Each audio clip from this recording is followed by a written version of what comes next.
Real quickly, what comes to mind as some of the big lessons that you've learned with scaling your engineering?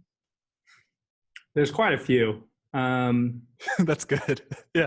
I think one thing I would like to talk about is I think I started posting on Twitter mainly because I got inspired by a few things to start sharing my thoughts more publicly.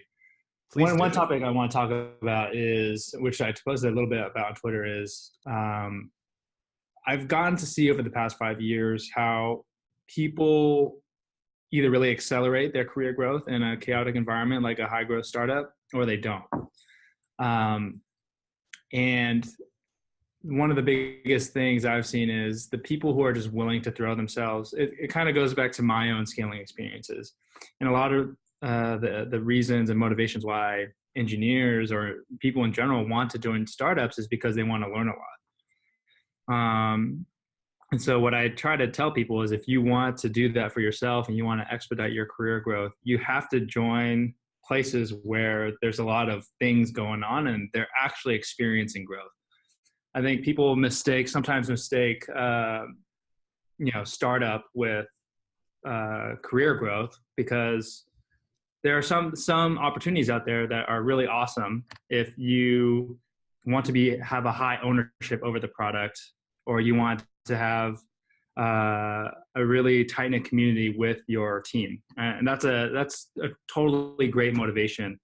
But for some people I've talked to who are really interested in, like, how do I become a senior manager or get into executive level really quickly, joining a startup, to gain those kind of senior skills, you have to go into a place where those opportunities will come into existence. And for example, as a manager, if you want to grow into a management role quickly, you're not going to be able to grow into a management role quickly if the team you're joining is not growing very quickly, because literally the opportunities for management will not come around unless, a manager leaves or what have you. And so that's something that I've tried to encourage people is, like, I don't want to just talk about team growth, but look at the growth of the business, look at the growth of the team.